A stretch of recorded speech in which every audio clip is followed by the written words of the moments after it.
আমরা বাঙালিরা উৎসবপ্রিয় ধর্মপ্রিয় মানুষ।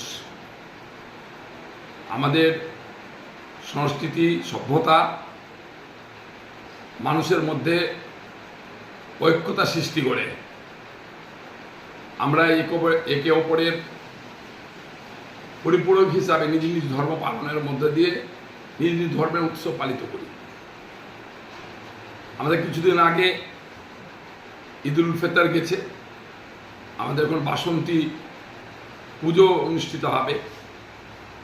ঈদুল ফিতরের মতো আমি মনে করি মালদা জেলার সর্বস্তরের মানুষ যেভাবে সকলে মিলে